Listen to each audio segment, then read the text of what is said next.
Okay, this morning we're just going to go a few points of revision. I have a topic that I want to start tomorrow, but I just want to put some of these things clear in our mind. Also heute werden wir ein paar Rückblicke unternehmen. Ich habe ein Thema, was ich morgen anfangen möchte, und dazu müssen wir einfach nochmal ein paar Dinge wiederholen und sie in unserem Gedächtnis wieder kleine Erinnerungen bringen. Now, if you go in the live stream group, I've put a bunch of quotes. If you go to the very last one, I'm just going to start with that one. Also in der Livestream-Gruppe habe ich hier ein paar Zitate gepostet und wir gehen erstmal zum allerletzten, aus WA 581.2. It says, in the Revelation, all the books of the Bible meet an end. Here is the complement of the book of Daniel. One is a prophecy, the other a revelation. So, what does this teach us? Was lehrt uns das? What does it teach us, David? What does it say to you when you read that? Also was würde dir das sagen, wenn du das jetzt hier so liest? Sorry? Not the book of Daniel is a prophecy. Yes, anybody else?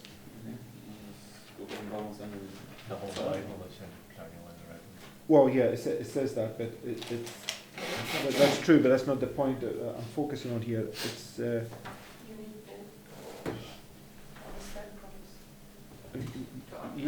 yes, okay, you need both. But what's it saying about the two books? Was sagt es hier über diese zwei Bücher? That they're the same book, right? The point, right? It says Das ist ein Buch. if a book is a complement to it, it's something that goes with it, right? Also wenn ein Buch ein Zusatz ist zum anderen, dann ist es sozusagen ein und dasselbe. One is the prophecy, the other one is the prophecy unfolded, right? They're just, you have to put them side by side, and they're going to teach you the same things, right? Also eins ist die Prophezeiung, das andere ist die Prophezeiung entfaltet. Du musst sie nebeneinander legen und sie lehren dich dasselbe. So, go to Daniel 8, right? Gehen wir zu Daniel 8.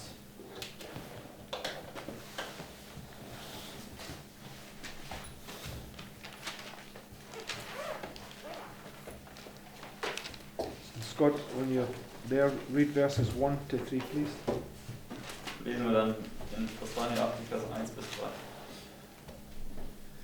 In the third year of the reign of King Belshazzar, a vision appeared unto me, even unto me Daniel, after that which appeared unto me at the first.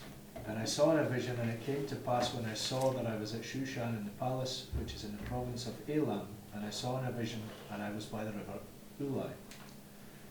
Then I lifted up mine eyes and saw, and behold, there stood before the river a ram which had two horns, and the two horns were high, and the one was higher than the other, and the higher came up last. Okay, so this is the prophecy, right? So, das ist jetzt hier die Weissagung.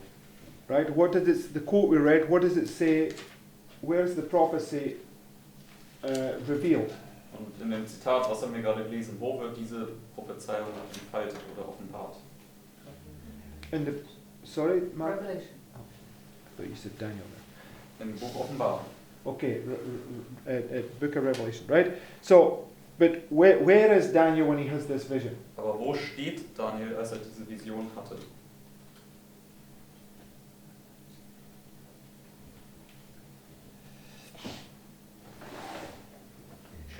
He's at Shushan the palace, Er ist right? in Susan, dem Palast. Right? Okay, so there's some information there for us, but just let's go to the book of Revelation now, and it will reveal this vision, right? Aber lass uns, also da haben wir jetzt ein paar Informationen aus Daniel gesammelt, aber jetzt gehen wir zum Buch Offenbarung und das wird uns jetzt diese Vision von Daniel erklären. So go to Revelation 13, verse 11 and 12. Offenbarung 13 und dann Vers 12. 11 and 12. 11 und 12. David, do you want to read those two verses for us, please? Offenbarung 13, Vers 11 und 12. And I beheld another beast coming up out of the earth, and he had two horns like an ant, and he spake as a dragon. And he exercised all the power of the first beast before him, and caused the earth and them which dwell therein to worship the first beast, whose deadly wound was healed. Okay, so what do these verses tell us or what do we see in these verses that's in relation to what we read in Daniel 8? Also was sehen wir jetzt in diesen Versen, was irgendwie in Bezug steht zu dem, was wir in Daniel 8 gelesen haben? That's all yours, Susie, that one.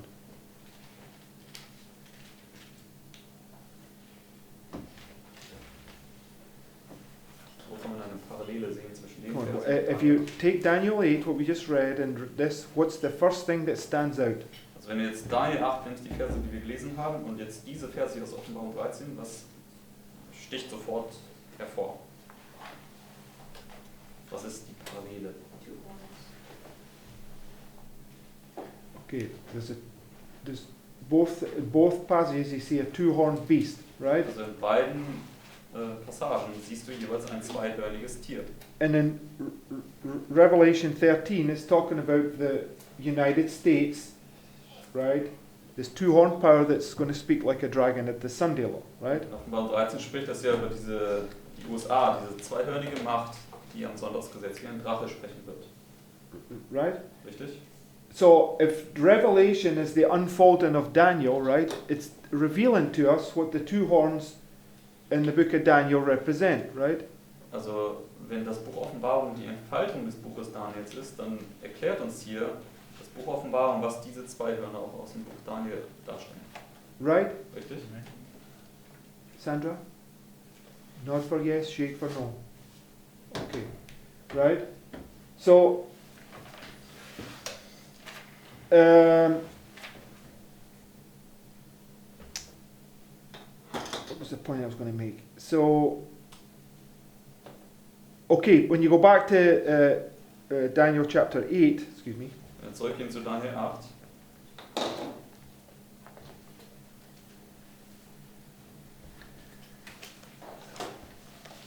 In Revelation 13, those two horns, what does it tell us that they represent? In Offenbarung 13, was stellen diese zwei Hörner dar? Okay, what do we understand it? Oder was verstehen wir darunter? Was stellen sie dar? Republicanism and Protestantism, right? Republikanismus und Protestantismus. So, what is republicanism and Protestantism? Was ist Republikanismus und was ist Protestantismus? Yes, republicanism is the political wing of the nation, right? And Protestantism was the principles upon which the nation was founded, right?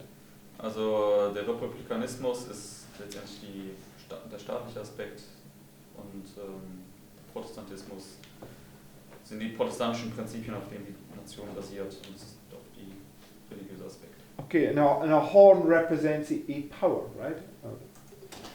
Und ein Horn stellt eine Macht dar. Okay, so the point that I want to make here, when United States comes up out of the earth like a lamb, which horn is ruling? Also wenn die USA jetzt aufkommt, welches Horn herrscht am Anfang? Republicanism, right? Der Republikanismus. But in Daniel chapter 8 and verse 3, what does it tell us about the horns? Weil hier in Daniel 8, Vers 3, was sagt uns das hier über die Hörner? And one was lifted up higher. Okay, Ein but Horn höher wurde als das andere. which one was lifted up higher? Aber welches? Protestantism. No, it doesn't say that. Just read what it says, Margaret. Which one was lifted up? But one was higher than the other high, but one, and the higher came up last. Okay, so it's the one that comes up last that's the higher one in Daniel 8, right? Also Daniel 8 ist das Horn, das höhere, was später hervorkommt. You must pay attention to detail, right? Wir müssen die Details beachten. So if it comes up last, and we know in history that the other horn was in power before it, right? Also wenn es später aufkommt, dann wissen wir, dass das andere Horn zuvor in der Macht war, geschichtlich gesehen. So if Daniel is unveiled in Revelation the two horns are republicanism and Protestantism. Also wenn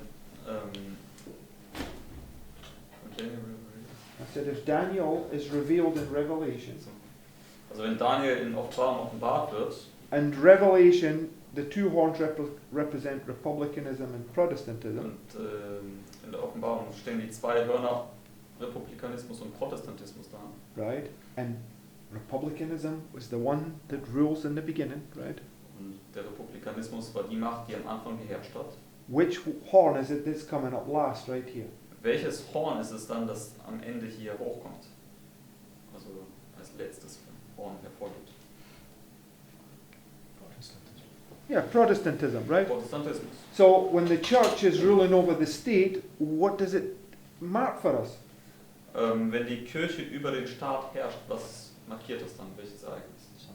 Sunday law, right? Das Sonntagsgesetz. So right there, when you understand these principles, it's already shown you that Daniel in this vision is revealing the Sunday law crisis, right? Deswegen, wenn wir diese Prinzipien verstehen, dann zeigt uns das sofort auf, dass Daniel hier in seiner Vision die Sonntagsgesetzkrise darstellt. So we read that Daniel was at Shushan, the palace, right? Wir haben gelesen, dass Daniel sich hier an Susan, dem Palast, befindet. Right? Richtig? Okay. Now go to Revelation. Esther chapter 1. Gehen wir jetzt zum Buch Esther, Kapitel 1. Does anybody know what Shushan means? Weiß irgendjemand von euch, was Susan bedeutet? Yes, it means trumpet, right? Bedeutet Posaune. Zusammen. Yes. That's a. Okay, I won't say anything. Esther chapter 1 Esther 1, and verses 1 and 2, Philip, please. Vers 1 bis 2.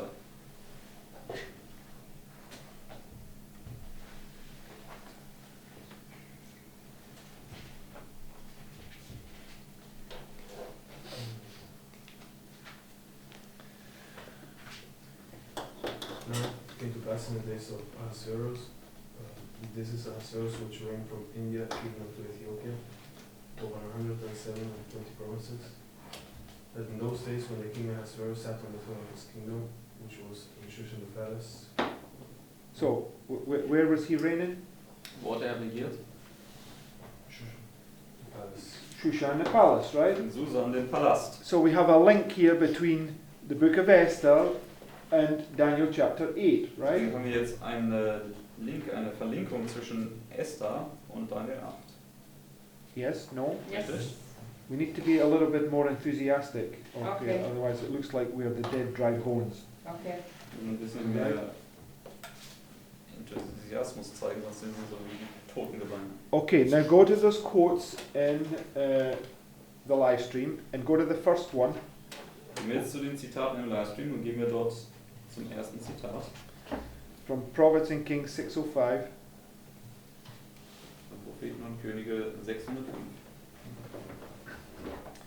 It says, Satan will arouse indignation against the minority who refuse to accept popular customs and traditions. Men of position and reputation will join with the lawless and the vile to take counsel against the people of God. Wealth, genius, education will combine to cover them with contempt. Persecuting rulers, ministers, and church members will conspire against them. With voice and pen, by boasts, threats, and ridicule, they will seek to overthrow their faith. By false representations and angry appeals, men will stir up the passions of the people. Not having ye, thus saith the Scriptures, to bring against the advocates of the Bible Sabbath, they will resort to oppressive enactments to supply the lack. What will they resort to? Also wohin werden sie sich letztendlich flüchten oder was werden sie in Anspruch nehmen? Oppressive enactments, right? Unterdrückende Gesetze.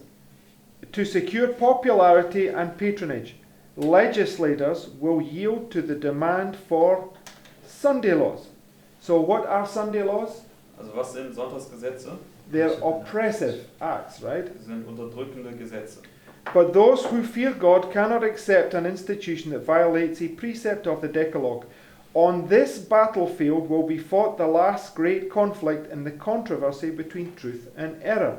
And we are not left in doubt as to the issue. Today, as in the days of Esther and Mordecai, the Lord will vindicate his truth and his people.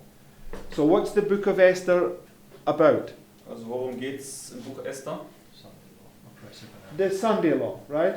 Sonntagsgesetz. So Shushan the palace links together the book of Esther with the book of Daniel chapter 8. They're both talking about the Sunday law, right? Deswegen Susan, der Palast, verknüpfte Esther mit Daniel 8 und sie beide sprechen über das Sonntagsgesetz. Okay, next quote from 5 Testimonies 450, right? Nächstes Zitat hier von 5T 450. Everybody see the links? Yes. Jeder, Right. die Verknüpfung. You're always asking how we study the Bible, and this is why we go through these things, showing you these links so you can see how we are studying the Bible, right? Wir werden ja oft gefragt, wie muss man die Bibel studieren, und deswegen gehen wir jetzt hier Schritt für Schritt durch, um euch diese Verknüpfung zu zeigen, wie man dann die Bibel studiert, wie das alles zusammenkommt. Now, just before I read this next quote, right? Daniel, when he had this vision here, what did it say about this vision? Als Daniel Daniel. diese Vision hatte, was sagt es da über die Vision? It's the same vision he had in Daniel 7, right? Es steht, dass es war dieselbe Vision, die er in Daniel 7 hatte. In Daniel 7, he sees 4 beasts coming out of the sea, right? In Daniel 7 hat er diese 4 Tiere aus dem Meer aufsteigen sehen. Right? Richtig? Babylon, Medo-Persia, Greece, and Rome. Babylon, Medo-Persien, Griechenland und Rom. And Babylon is this head of gold, right? Babylon ist ja dieser Kopf aus Gold. And when Nebuchadnezzar reached the height commonly known as the head of gold, what did he become?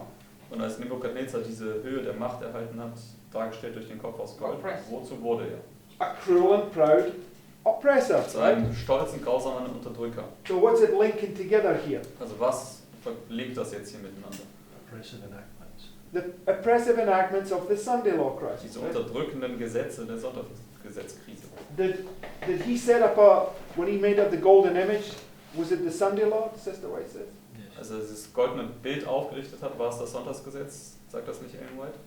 Yes, there's Yeah. a whole bunch of points that you can link together this Sunday law right here from these illustrations, right? Also es gibt da so viele Punkte, um zu zeigen, dass dort das Sonntagsgesetz markiert ist durch diese ganzen Darstellungen. Okay, let's read this next quote. Jetzt lasst uns dieses Zitat aus 5T 450 lesen. The decree which is to go forth against the people of God will be very similar to that issued by Ahasuerus against the Jews in the time of Esther. The Persian edict sprang from the malice of Haman toward Mordecai. Not that Mordecai had done him harm, but he refused to show him reverence, which belongs only to God. The king's decision against the Jews was secured under false pretenses, through misinterpretation of that peculiar people. Satan instigated the scheme in order to rid the earth of those who preserved the knowledge of the true God. But his plots were defeated by a counterpower that reigns among the children of men. Angels that excel in strength were commissioned to protect the people of God, and the plots of their adversaries returned upon their own heads. The Protestant world today see in the little company keeping the Sabbath a Mordecai in the gate. Who sees Mordecai in the gate? Wer sieht Mordecai im Tor? Protestant. The Protestant world. Right? Protestant, die protestantische Welt. Which horn is this? Welches Horn ist das, The higher? das höher kommt? The Protestants, right? Das protestantische. Protestantism. Protestantismus. Okay? The Protestant world today see in the little company keeping the Sabbath a Mordecai in the gate. His character and conduct expressing reverence for the law of God are a constant rebuke to those who have cast off the fear of the Lord and are trampling upon his Sabbath. The unwelcome intruder must by some means be put out of the way. Right? So when he refuses to bow down, what do? Also wenn sie sich weigern, niederzufallen, was machen sie? Death decree, right? Todesdekret. And it's going to come down right to this point right here. This, Das ist ein Punkt. right. It's also a nice quote to show that Haman is in the United States of Protestants. Because it says, right, because he saw Mordecai in the gate as this troublemaker. Yes, no, that's the point I was making. You just taken from that quote, right? Yes. no. Also auch dieses Zitat ist einfach ein schönes Zitat, um zu zeigen, dass Haman die Protestanten darstellt von Amerika, weil er hat ja Mordecai als diesen Problemverursacher im Tor gesehen. Yes, no, that's the very point I'm making. Okay, so next quote. Nächstes Zitat. We have no time to lose. Troublous times are before us. The world is stirred with the spirit of war. Soon the scenes of trouble spoken of in the prophecies will take place.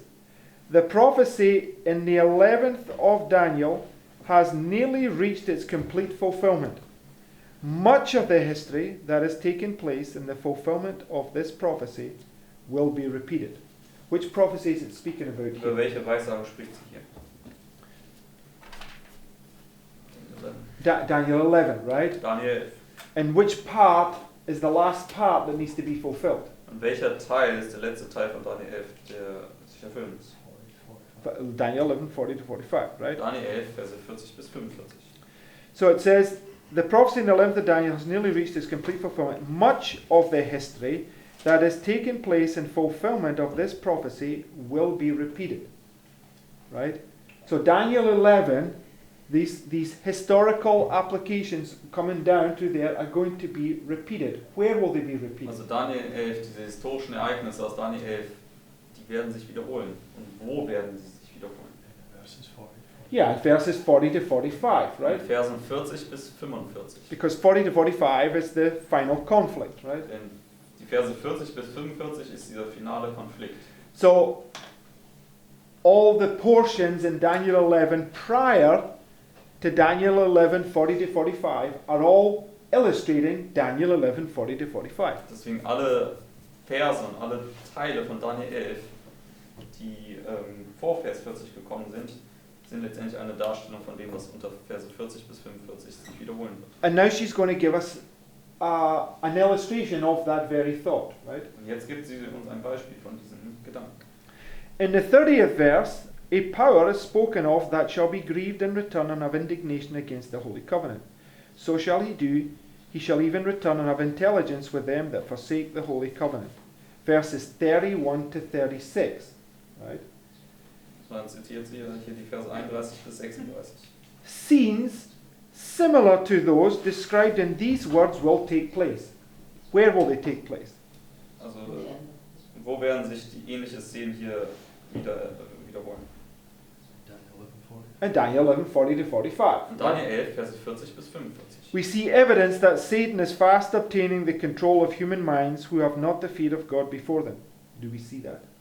Können wir das auch sehen, dass Satan schnell gemacht hier gewinnt, Let, Kontrolle gewinnt über menschlichen Verstand? let all read and understand the prophecies of this book, for we are now entering upon the time of trouble spoken of. Right? So, when she says we are now entering upon the time of trouble spoken of, right, she quotes Daniel 12, 1 to 4, right? Wenn sie jetzt hier sagt, dass wir jetzt in diese Zeit eintreten, der jetzt angesprochenen Schwierigkeiten, aber in dieser Zeit der Trübsal, dann zitiert sie Daniel 12, Verse 1 bis 4. Right? So, what's the time of trouble spoken of in Daniel 12, 1 to 4? Und was ist die Zeit der Trübsal, die in Daniel 12, Vers 1 bis 4 erwähnt? Let me ask a question. Verses 31 to 36 and 40 to 45 is the time of trouble that she's talking about, right? Also Verse 30 bis 36 und Verse 40 bis 45, das ist doch diese Zeit der Trübsal, über die sie hier spricht, oder? Part of it. No. There's something you have to understand from this, right?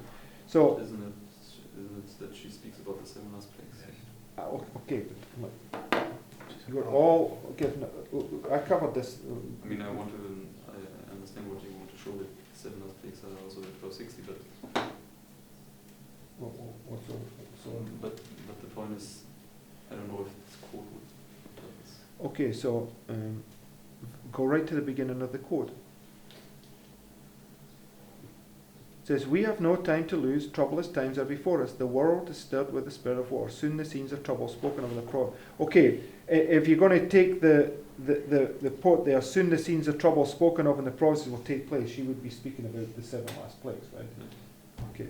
So, but I got no problem. But Daniel 12, 1 to 4, just go there and I'll make this point. Gehen wir zu Daniel 12, Vers 1 bis 4.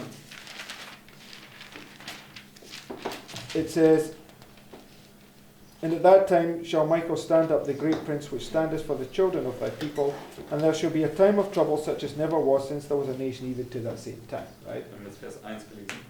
Okay, but when you go to Matthew 24, Wenn wir jetzt zu Matthäus 24 gehen,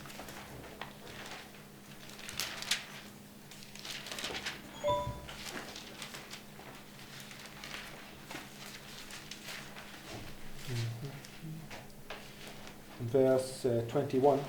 und dann Vers 21. It says, For then shall be great tribulation, such as was not since the beginning of the world to this time, nor shall ever shall be. It's the exact same language, right? Genau dieselbe Sprache wie in Daniel 12, Vers 1. But Sister White has a quote where she says, the time of trouble spoken of here is not that time of trouble when the 7 last plagues before comes a short while before. Aber Ellen White hat ja das Zitat, wo sie sagt, die Zeit der Trübsal, über die hier gesprochen ist, ist nicht die Zeit der Trübsal, wo die 7 letzten Plagen ausgegossen werden, sondern eine kurze Zeit davor. So one is prefiguring the other, right? Deswegen eine Zeit der Trübsal schattet die andere Zeit der Trübsal voraus. No, not here, but you Can you can. send it to us? Sorry? This is one prefiguring the other one. It's quoting early writings. I will just quickly post it. Okay. No, you can see in the Bible that one prefigures the other one. We went through this, right? The 1260 is the 7 last plagues. Also man kann es ja auch hier aus der Bibel sehen, ja, dass die eine Zeit die andere vorschattet. Denn die 1260 sind ja letztendlich die 7 letzten Plagen, wie man das hier sehen kann. They're all typified through the Sunday law crisis of what's going to come for all those that do not accept the Sabbath, right? Also letztendlich die Sonntagsgesetzkrise zeigt auf, was mit denjenigen passieren wird, die nicht den Sabbat akzeptieren werden. So, she quoted Daniel 11:31 to 36, right? Und sie hatte jetzt hier Daniel 11, Verse 30 bis 36 zitiert. Sandra, or sorry, Susie, was your turn. Read verses 31 to 36. Lesen wir jetzt Daniel 11, Verse 31 bis 36.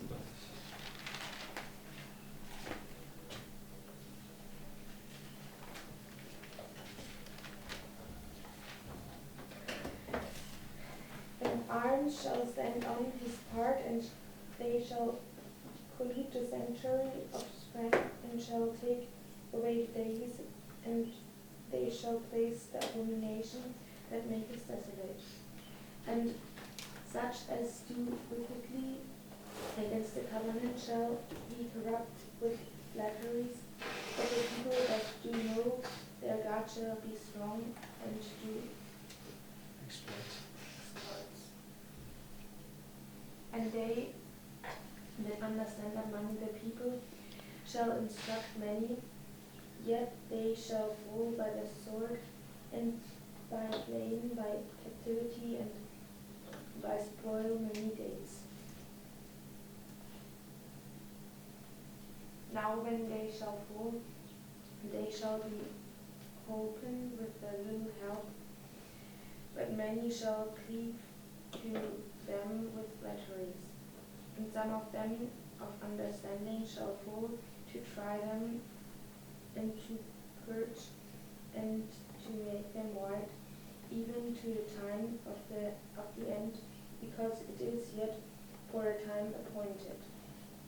And the king shall do according to his will, and he shall exalt himself and magnify himself above every god, and shall speak marvelous things against God of gods, and shall prosper till the indignation be accomplished, for that is determined shall be done. Okay, so what's this an illustration of here? Verses 31 to 36. Also was ist das hier für eine Darstellung hier von 31 bis 36? No. I'm asking, what is it an illustration of? What was it in history? Was ist das historisch gewesen? Yeah, from 538 to Das war 1798. die 1260, von 538 bis 1798. And this is the point that I was making about the in Matthew 24. There, it's an illustration of the 1260, right? Und das ist der Punkt, den ich auch hier in Matthäus 24 gemacht habe, dass das eine Darstellung der 1260 ist. So Mit dieser großen Zeit der Trübsal. takes you from 538 to 1798, right? Bringt also sich von 538 bis 1798. Okay, and what's interesting is it parallels Daniel 11:40 to 45, right? Und was interessant an der Sache ist, es steht parallel zu Daniel 11, Verse 40 bis 45. So we come back to this understanding, right? Also wir kommen also zurück zu diesem Verständnis. 1798 is the what? 1798 ist was? What is it? It's the time of the end, Das ist right? die Zeit des Endes. So you have the end and the beginning, right? Das Ende und den Anfang. Daniel 11:40 begins right here in 1798. Daniel Vers 40 fängt hier in 1798 an. But verses 31 to 36 end here in 1798, right? Aber die Verse 31 bis 36, sie enden hier in 1798. So what does that do for us if we parallel 31 to 36 with Daniel 11:40 to 45? What does it do for us? Also was tut das für uns, wenn wir jetzt die Verse 31 bis 36 nehmen und parallel setzen mit den Versen 40 bis 45? Put some on top of each other line. No, that's what I'm doing. I said, what does it do for us if we do that? Also Right? was macht das für uns, wenn wir das tun? What are we talking about here? We're talking about this, right? So what does it do for us when we put them one on top of each other? Marks the end at the beginning. Eins übereinander legen, was tut das für uns? Okay, it marks the end of the beginning. What does it mark at the end of the beginning? Es markiert einmal den Anfang und einmal das Ende. Und was markiert es denn aber dort? No, the time of the end. Die Zeit des Endes. Right in those verses, he says, verse 35. Vers 35. And some of them of understanding shall fall to try them and to purge and to make them white, even till when? Bis zu welcher Zeit? To the time of the end, right? Zeit des Endes. 1798 is what? 1798 ist was? Time of the end, right? Zeit des Endes. But Daniel 11:40, which begins right here, Aber Daniel Vers 40, was ja hier anfängt, is what? ist was? What's Daniel 11:40? It's the time of the end, Ist auch die Zeit des Endes. right? Important that we understand that, right? Und das ist wichtig, dass wir das verstehen. Teaching two different aspects of the time of the end. Lehrt uns zwei verschiedene Aspekte der Zeit des Endes. Okay, but the point I want to make is Daniel 11:40, the time of the end, is marking the Sunday law crisis, Der right? Punkt, den ich machen möchte, ist Daniel 11, Vers 40 markiert die Zeit des Endes und die Sonntagsgesetz. Is the Sunday law the time of the end? Ist das Sonntagsgesetz die Zeit des Endes? Yes, says it very clearly. Ja, und sagt es sehr, sehr deutlich in dem Zitat. So here you have another parallel illustration marking the Sunday law crisis, right? Also hier haben wir noch eine andere Paralleldarstellung, die die Sonntagsgesetzkrise markiert. Right? Yes. And what it does for us is it shows us that the statue, Babylon, Media, Persia, Greece and Rome, is a parallel to the 1260, right? Was uns das zeigt, ist, dass da Babylon, Medo-Persien, Griechenland und Rom eine Parallele zur 1260 ist. Right? Richtig? Because the statue is an illustration of the Sunday law crisis, which Right. is the 1260. Die Statue ja eine Darstellung der Sonntagsgesetzkrise ist und die Sonntagsgesetzkrise ist die 1260. Right? Richtig? You've got to be thinking along these lines when you're going through, not just putting information down for the sake of putting it down. Ja, wir müssen wirklich anfangen, in diesen Linien zu denken und nicht nur Informationen niederschreiben, einfach nur um sie niederzuschreiben. It's good. I'm not putting that together in my mind. What are you not putting together? When you, from the moment that you said, here's another parallel illustration of the time of the end, it's like that. It just went straight over the top of my head. I'm not sure what you mean, so you have to explain it. Well, if I could explain it, I would need you to No, explain it for me. No, I don't recall what it is you're saying that I said. So I think could. what he misses is the parallel between how you can join 1260 with the four kingdoms, Yes. the four beasts. That's probably what he.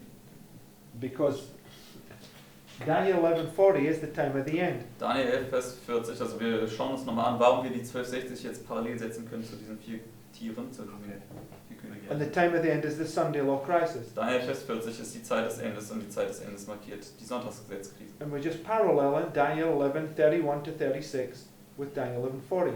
Und wir haben eben gerade Daniel 11, Verse 31 bis 36 mit Daniel 11, Vers 40 parallel gesetzt. So what period is Daniel 11:31 to 36? Und welche Zeitspanne stellt Daniel 11, Verse 31 bis 36 dar? 5:30, 1798. Die Zeit von 538 bis 1798. Then you answered your own question. Da hast du deine Frage beantwortet. I'm not sure why you asked me that. You said it yourself, but before I even said it, that you take them and put them on top of each other. No, I think what he misses is the 4 kingdoms here. That it's the statute that shows us. Wait a minute, right? So we're laying line upon line here, right? Wir legen ja jetzt Sachen Linie auf Linie hier zusammen. So okay, I will take patience with this, right? Is this the Sunday law crisis? Ist das hier die Sonntagsgesetzkrise? And this is the same vision, because I said it in the class, this is the same vision that Daniel saw in Daniel 7. Yes. Also das mit den Tieren und den Hörnern, das ist ja dieselbe Vision aus Daniel Kapitel 7. So what's Daniel 7 then, the 4 beasts coming out of the sea, if it's the same vision as this? Also was ist dann Daniel 7 mit diesen 4 Tieren, wenn das dieselbe Vision ist wie Daniel 8? So Das ist die put them Sonntagsgesetzkrise. together now, what do you have? Wenn du die jetzt zusammenbringst, was hast du dann? The Sunday law. Die Sonntagsgesetzkrise. No, that's what we just said. You're asking, why is the Sunday law crisis, the 1260, a parallel to the 4 kingdoms? I'm just saying, put those 2 thoughts Du together. hast ja gefragt, warum ist die Sonntagsgesetzkrise, diese 1260, eine Parallele zu diesen 4 Tieren? Bring doch einfach diese beiden Gedanken jetzt zusammen. You get the point? Yes. Verstehst du den Punkt? Right, so when we, look, the whole point I started off is to put something in place, right? Just put it on the line and we started and we all agreed that it's there, right? Also wir haben ja das einfach auf die Linie am Anfang gesetzt, gezeigt, dass es dahin gehört und jeder hat ja auch zugestimmt. Every time we're studying, we're connecting things. Right? We're not going off on some diverse. Just wait a minute, Scott. We're not going off in some diverse directions where it's unconnected to what we're talking about. Right? Alles, was wir ja studieren, ist immer in Bezug auf dieses Thema, was wir uns anschauen wollen. Wir gehen da nicht irgendwo in ein anderes Thema dann. So, Nein. unless I say that we're going into a completely different thought, all the thoughts are connected. So you're connecting one point after another point after another point. Es Right? sei denn, dass ich euch sage, dass wir jetzt einen komplett neuen Gedanken anschauen, ist alles, was wir studieren, immer in Zusammenhang mit diesen selben Gedanken und wir bringen sie alle zusammen und fügen sie zusammen. Ein Punkt nach dem anderen. Right. It's not that I don't understand, it's just that in my mind, as we're going through these things, it's like I just didn't put that connection in place. It just wasn't there for me, so that's why I was just asking. As soon as you mentioned, what you mentioned about Daniel 8 being a continuation of Daniel 7, it makes sense. But it's just, I'm just raising my hand and saying, like, that just went over the top. I just need reminded of that point that you made at the beginning. Okay, but this is the point I'm saying. Those of you that are taking notes, right? Don't sit and write parrot fashion everything, because then you're not paying attention. You can write those things as much as you want, and you will miss everything that's been put in place, right? I've stated this beforehand, right? Also diejenigen, die Notizen machen, schreibt nicht alles Wort für Wort nieder, sondern achtet lieber auf das, was gesagt ist, und ansonsten werdet ihr viele Verbindungen verpassen, die gemacht werden. Right, take notes and just make a point of the things. The most important thing is that you get the connections, and you can go through it afterwards and just write it in more detail for yourself, right? Also wenn ihr Notizen macht, dann ist das Wichtigste, dass ihr einfach diese Verbindungen niederschreibt. Und die ganzen Details könnt ihr nachher selbst ausfüllen. Okay, so okay, we've already put that in place. There's also another connection between Daniel 11 and Daniel 8, because in Daniel, Es gibt noch eine andere Verbindung zwischen Daniel 11 und Daniel 8. Daniel 11, 36, Daniel 11, Vers 36. Yes. it says, "And the king shall do according to his will, and he shall exalt himself and magnify himself above every god, and shall speak marvelous things against the God of gods, and shall prosper till the indignation be accomplished. So the indignation that is accomplished is the 1260. Yes. Also dieser Zorn, der dann vollendet ist, ist 1260. And if you go to Daniel 8, because he gives them the vision of the beasts fighting against each other, which is also the 1260. Yes. Und in Daniel 8, da gibt er die Vision zwischen diesen Tieren, die miteinander kämpfen. Das ist auch And die 1260. basically, he asks how long this will take place, and the answer is for 2300.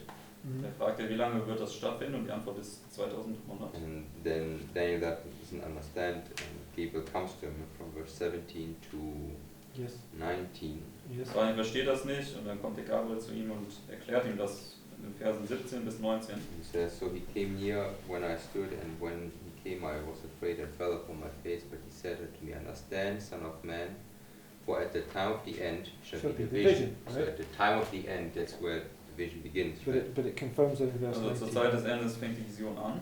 It says then, now as he was speaking with me, I was in a deep sleep on my face toward the ground, but he touched me and set me up, said, behold, I will make thee known what shall be in the last end of the indignation, for at the time appointed, the end shall be. Yes. So it says that the last end of the indignation, which is the end of the 1260, is the time appointed, Which is in 35, Daniel 11:35. yes, which is also the end of the 2300. Yes. Also es steht hier das letzte Ende des Zornes, auch die Zeit des Die bestimmte Zeit ist, was dann auch wiederum die 2300 oder die 1335 mit hineinbringt zu den That's 1260. why Sister White says that October 22nd is the time of is the time of the end. Und deswegen sagt auch Ellen White, Yes. dass So it links these two all things. 22. Oktober auch die Zeit des Endes ist. Okay, does everybody get the point Führer's making? Kann jeder den Punkt Please nachvollziehen, den don't Führer sit there and say yes when you don't get it, right? Because it's really, I'm wasting my time. Just if you don't understand it, say it. Okay, then. Also sagt einfach ehrlich, ob No, ihr no, es no, versteht wait, oder let's- nicht, weil wenn ihr einfach sagt ja und ihr versteht es What's the nicht, dann question? ist das I einfach thought the indignation was the 25, nutzlose Zeit. Okay, I'm not going into that. Just let's stick with what's written here, right? Because it's different things and it's teaching us. We'll go by what's written. Also wir wollen jetzt erstmal jetzt nicht auf diesen Punkt sozusagen jetzt eingehen, weil das jetzt in dem Sinne wegführen würde. Sondern Right. lass uns jetzt mit dem jetzt erstmal gehen, was hier jetzt geschrieben ist. Okay, Daniel 11:35. Go there. Daniel 11, Vers 35, lass uns eingehen. Right. So it says, and some of them of understanding shall fall to try them, to purge, and to make them white, even to the time of the end, because it's yet for a time appointed. Right? So what's happening in this time period? Also was passiert jetzt hier in dieser Zeit? Yes, but what's the purpose of the Die werden persecution? verfolgt, aber was ist der Sinn und Zweck hinter der Verfolgung? Virgin. Okay, to purify them, right? Die zu reinigen. So, and it says, it's to the time of the end, which is a what? Zur Zeit des Endes, was ist? A time appointed. Eine bestimmte Zeit. Right? So the purpose of the 1260 is to purify them. Sinn und Zweck der 1260 ist ja, sie zu reinigen. So Daniel 8, we've already established, is the Sunday law, right? Daniel 8 haben wir bereits etabliert, ist das Sonntagsgesetz. So when we go back to Daniel 8, Wenn wir zurückgehen zu Daniel 8,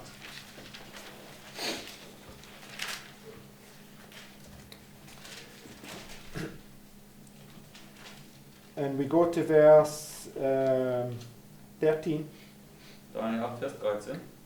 Then I heard one saint speaking, and that other saint said unto that certain saint which spake, How long shall be the vision concerning the daily sacrifice and the transgression of desolation, to give both the sanction and the host to be trodden under foot? So he's asking how long the daily and the papacy, right? Also wie lange wird das tägliche und das Papsttum jetzt hier wüten? Okay, now we bring this illustration together. This is the daily, right? Also wenn wir die Darstellung zusammenbringen, das ist ja das tägliche. And here's the combination of church and state, which is the transgression of desolation, right? Und hier ist die Verbindung von Kirche und Staat, was die Übertretung der Verwüstung ist. Right. Two portions of 1260, right? Also zweimal Teile oder zwei Teile von 1260 jeweils. So what does that make this whole time period here? Also was macht es dann aus dieser ganzen Zeit? 2520. 2520, right? 2520. So at the end of the 2520, what does it make this point, Scott? Am Ende der 2520, was macht es? Time Zeit. appointed. Okay, the time appointed, right? Bestimmte Zeit. Right? Richtig? Okay, but so he tells him that, but he asked that question, but the answer given to him, right, is, Also fragt ihn jetzt und die Antwort, die im Vers 14 dann gegeben wird. and he said to me, after 2,300 days, then shall this sanctuary be cleansed, right? What's the sanctuary? Was ist das Heiligtum? We're the sanctuary, right? Wir sind das Heiligtum. What's the purpose of the Sunday law? Was ist der Sinn und Zweck des Sonntagsgesetzes? To purify you, right? Dich zu reinigen. So, this is paralleling the cleansing of the sanctuary, right? Es steht aber noch parallel zur Reinigung des Heiligtums. Okay, so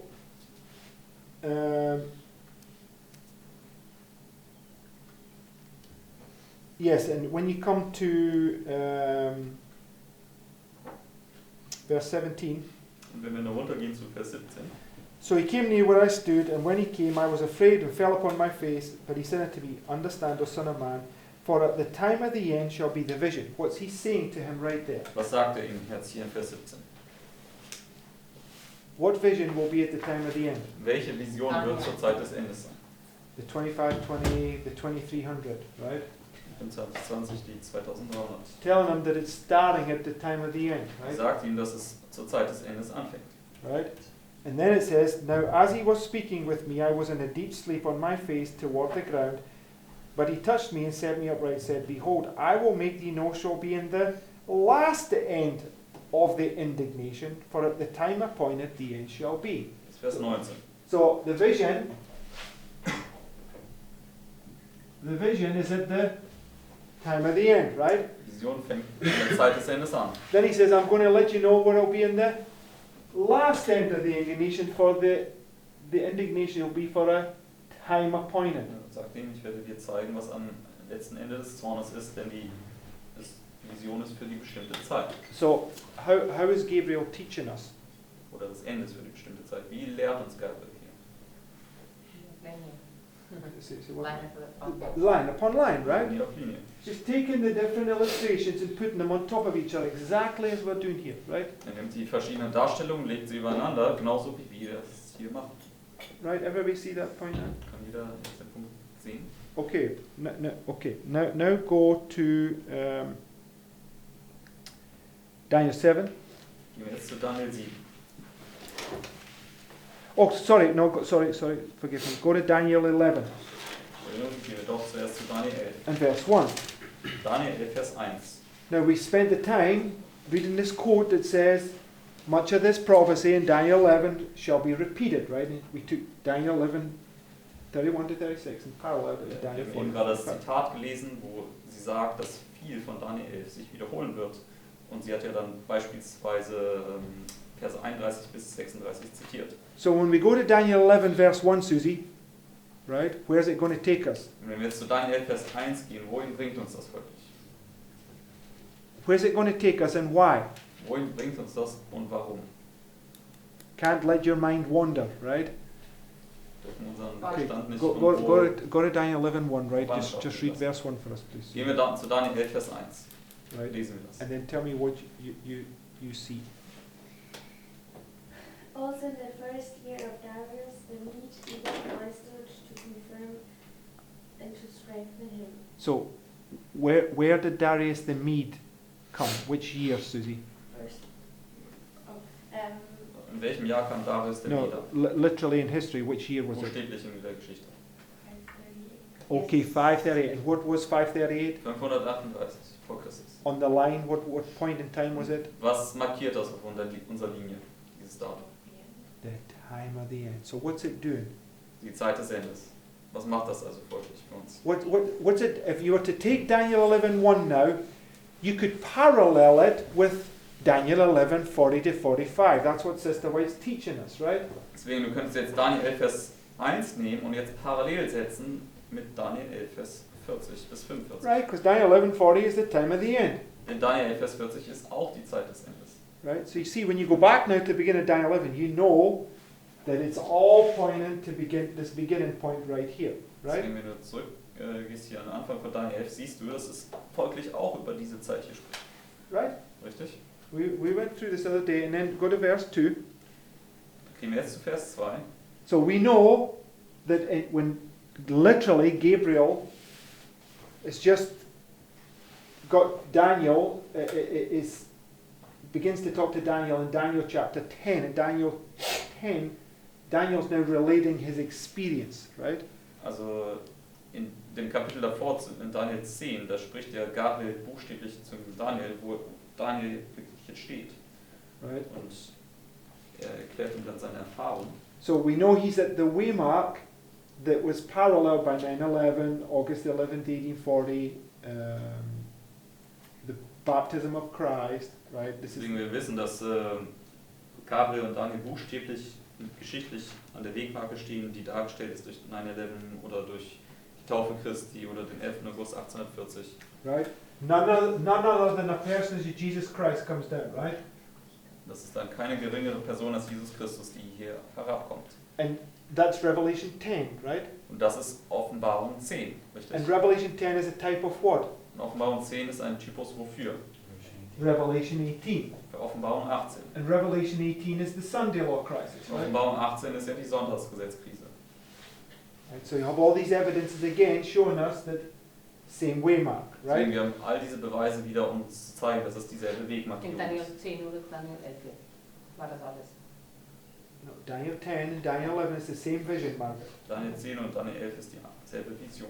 So we're marking the point where none other person than Jesus Christ comes down to reveal to Daniel is marking the angel of Revelation 18. Deswegen, wo keine geringere Person als Jesus Christus herunterkommt, markiert den Engel aus Offenbarung 18, Which is the Sunday law crisis. was right? die Sonntagsgesetzkrise darstellt. So they're taking Daniel 11, 1 and 2 and tying those two historical points together, right? Deswegen Daniel Kapitel 11, Vers 1 und 2, da werden diese beiden historischen Ereignisse zusammen verknüpft. Because he says in verse 2, and now, right here, Wir sagten es jetzt in Vers 2 und nun, genau hier, Marius, do you want to read that for us, please? Verse 2. lesen wir Vers 2. And now will I show thee the truth. Behold, there shall stand up yet 3 kings in Persia. Okay, stop there. What's going to stand up? Wer wird aufstehen? 1, 2, 3, right? 3 Könige. 1, 2, 3. And then, Und dann? And the fourth shall be far richer than they all, and by his strength or his riches he shall stir up all against the realm of Christian. right, the fourth, right? It's all about the fourth.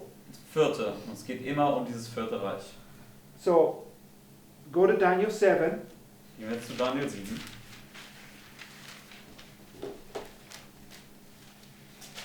Because Daniel 7 is the same vision as Daniel 8, right? Denn Daniel 7 ist ja dieselbe Vision wie Daniel 8. Stimmt's? Right? Richtig? You following, David? Yes. Okay, good. Sandra, please read verses 1 to 3 for us. Lesen wir die Verse 1 bis 3 aus Daniel 7. In the first year of Belshazzar, king of Babylon, Daniel had a dream, and the visions of his head upon his bed. Then he wrote a dream, and told the son of the matters. Daniel spake and said, I saw in my vision by night, and behold, the four winds of heaven shone upon the great sea. And 4 great beasts came up from the sea, diverse to one another. So, when you bring Daniel 7 and Daniel 8 together now, what do we have here? Und wenn wir jetzt Daniel 7 und Daniel 8 zusammenbringen, was haben wir dann hier? 4 winds, 4 Winde, richtig? right? And when those 4 winds begin to strive, Wenn diese 4 Winde anfangen zu wehen, 4 beasts come out of the sea, right? dann kommen 4 Tiere aus dem Meer heraus. And read verse 17, please, Sister Lucia. Lesen wir jetzt Vers 17. These great beasts, which are four kings which shall arise out of the earth. Right. There are 4 kings, right? Das sind 4 Könige. So in Daniel 11 verse 2, when Gabriel's standing here, what did he say? I will tell you the truth now. In Daniel 11, Vers 2, was sagte ich? Ich werde dir jetzt die Wahrheit über There'll be 3 kings die 3 Könige sagen and the 4th, und dann right? kommt noch der 4. The exact same representation, right? Genau dieselbe Darstellung. Right? Richtig? I'm going through this so slowly, even a 2-year-old child can put these pieces together, right? Ich gehe da jetzt sehr langsam durch und ich kann sogar ein kleines Kind das dann zusammenfügen. And in Daniel 7 and verse 19, Sister Daniela, what does it say about the 4th? Und in Daniel 11, No, Daniel 7 verse 19. Daniel 7, Vers 19, was sagt es über das 4.? Then I would know the good of the fourth beast, which was the worst from all the others, exceeding dreadful. His teeth were of iron, and his nails of brass, which devoured, breaking pieces and stamped the residue with his feet. Okay, so just like Daniel 11, Daniel 7 also differentiates between the first 3 and the 4th, right? Genauso wie Daniel 11 macht es auch hier Daniel 7, dass die ersten 3 und das 4. Tier unterschieden werden.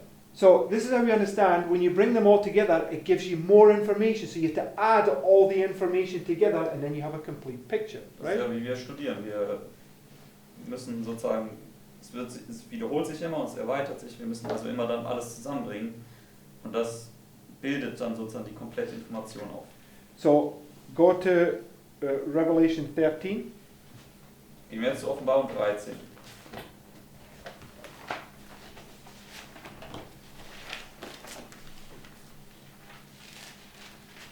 Margaret, if you read verses 1 and 2 for us, please. Jetzt lesen wir Offenbarung 13, Verse 1 bis 2. And I stood upon the sand of the sea, and saw a beast rise up out of the sea, having 7 heads and 10 horns, and upon his horns 10 crowns, and upon his head the name of blasphemy. And the beast which I saw was like unto the leopard, and his feet were as the feet of the bear, and his mouth as the mouth of a lion. And the dragon gave him this power and his seat and great authority. Okay, so the beginning there, what do we see? Was sehen wir hier am Anfang?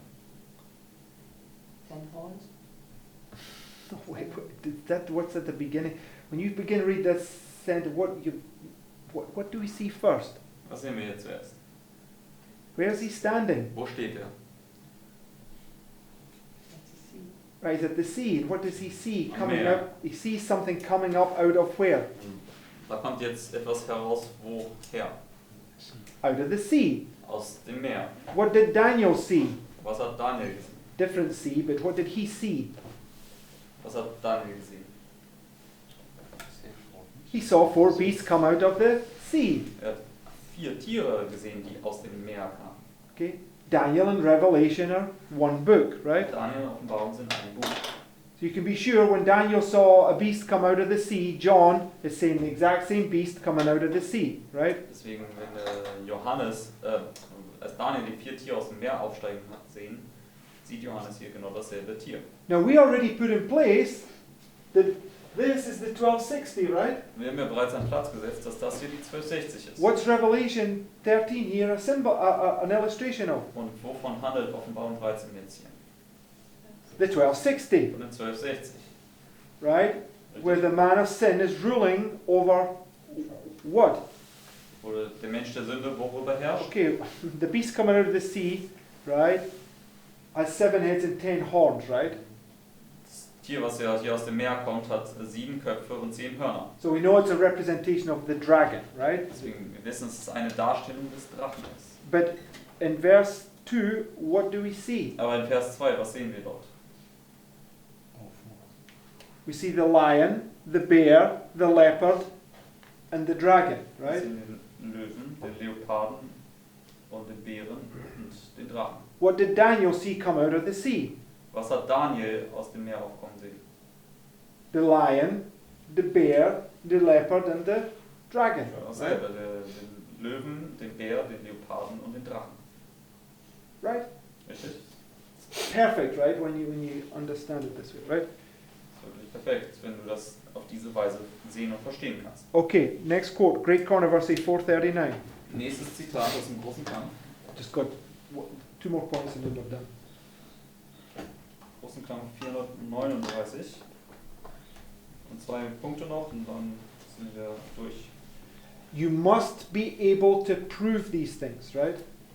Du musst in der Lage sein, diese Dinge belegen zu können. If you can't prove them, your faith will fail you. It's that simple. Wenn du diese Dinge nicht für dich beweisen kannst, dann wird dein Glauben letztendlich versagen. It says, at this point another symbol is introduced, says the prophet. I beheld another beast coming up out of the earth, and he had 2 horns like a lamb. Verse 11. We already read this. Both the appearance of this beast and the manner of its rise indicate that the nation which it represents is unlike those presented under the preceding symbols. The great kingdoms that have ruled the world were presented to the prophet Daniel, as beasts of prey, rising when the 4 winds of heaven strove upon the great sea. Right, this is Daniel 7. In Revelation 17, an angel explained that waters represent peoples and multitudes and nations and tongues. So what are they linking together with Daniel 7 right there? Was wird jetzt hier miteinander verknüpft zu Daniel 7? Revelation 17. Und Right? Warum 17? In Revelation 17 is talking about this end time scenario where the papacy is going to rule over the 10 kings, right? Und auf Nummer 17 spricht er über dieses Endzeit-Szenario, wo das Papsttum über die 10 Könige herrschen wird. Winds are a symbol of strife. The 4 winds of heaven striving upon the great sea represents the terrible scenes of conquest and revolution by which kingdoms have attained to power. So what's it marking right here? Was markiert das jetzt hier? Conquest and revolution. Also Right? die Winde stellen hier Eroberungen und Revolutionen dar. Remember, it's the shaking of the earth, right? Denk dran, das ist ja die Erschütterung der Erde. Wars and rumors of wars. Kriege und Kriegsgerüchte. Nation against nation, kingdom against kingdom. Nation gegen Nation und Königreich gegen Königreich. Revolutions and conquest, right? Revolution und Eroberung. But the beast with lamb-like horns was seen coming up out of the earth. Instead of overthrowing other powers to establish itself, the nation thus represented must arise in territory previously unoccupied and grow up gradually and peacefully. It could not then arise among the crowded and struggling nationalities of the old world.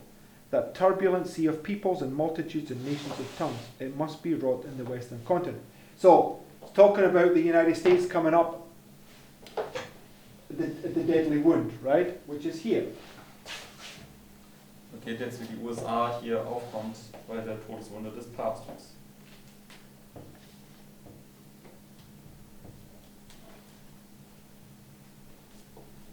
Right? Because this is just this, right? Das oben ist das hier unten. Richtig. Right, so when the papacy gets his deadly wound, the United States rises, right? Wenn das Papsttum die Todeswunde erhält, dann kommt auch die USA auf. So it rises here, but when it gets to the Sunday law, it's going to speak like a what? Wenn es hier aufkommt und es wieder zum Sonntagsgesetz kommt, wird es wie sprechen. So what's it doing? What, Yeah, this is Drachen. the end, this is the beginning, right? Das ist das Ende, das ist der Anfang. Exactly the same thing, right? Just taking you back to the beginning now, right? Und das bringt dich dann zurück zum Anfang. So it tells you right here, the deadly wound is where the United States rises like a lamb, but here's where he speaks like a dragon, Das right? zeigt uns, dass bei der Todeswunde die USA wie ein Lamm aufkommt, aber hier davor, beim Sonntagsgesetz, wird es wie ein Drache sprechen. Right? Richtig? Okay, last point. Letzter Punkt. From next quote, CET 102. Nächstes Zitat, CET 102. I saw 4 angels who had a work to do on the earth, and they were on their way to accomplish it. Jesus was clothed with priestly garments.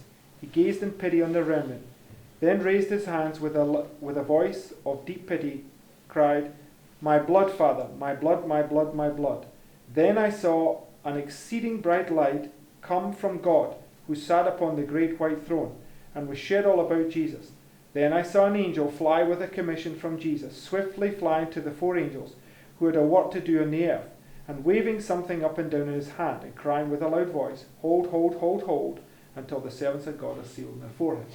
So where is this illustration taken from? Woher wird diese Darstellung hier entnommen? Revelation 7, right? Das ist Offenbarung 7. And what's Revelation 7? Und worum geht es in Offenbarung 7? The sealing message, right? Die Versiegelungsbotschaft. We saw that in 1848, the angel of Revelation 10 and the angel of Revelation 7 were both the sealing message, right? Wir sehen in 1848, da gab es der Engel aus Offenbarung 10 und hier aus Offenbarung 7 so die Versiegelungsbotschaft. So, when it rises out of the sea here, it says, hold times 4, right? Und wenn es hier aus dem Meer aufsteigt, dann wird gesagt, hier haltet, haltet, haltet, haltet, Because viermal. the Sunday law is where the sealing message goes forward, right? Das Sonntagsgesetz ist ja, wo die Versiegelungsbotschaft vorwärts geht. Hold, hold, hold, hold until the servants of God are sealed, right? Also viermal haltet, bis die Knechte an den Stirn versiegelt sind. But if you just come to the middle of that paragraph, right? Aber wenn wir jetzt zur Mitte des Absatzes gehen, It says, Then I saw an exceeding bright light come from God, right? dann kam dieses überaus helle Licht von Gott. The exceeding bright light is the sealing message, right? Das überaus helle Licht ist die Versiegelungsbotschaft. Skip this bit, right? So right here, what do we have? Genau hier, was haben wir? Exceeding bright light, right? Ein überaus helles Licht. So I do this, Und wenn ich das jetzt hier mache, what is this period? was ist an diese Zeit? The little time of peace, right? Eine Zeit des And Friedens. what's it paralleling? Und womit steht das parallel? Yeah, the exceeding bright light here, the little time of peace, right here, right? Genau dieselbe Darstellung, das überaus helle Licht dort und davor die kleine Zeit des Friedens. Giving us this understanding, because you get light here, Kriegen wir Licht hier? yes, it's a lot of rain. But Spätregen, ja. But when you understand this principle, for this illustration, this would be a glorious light, right?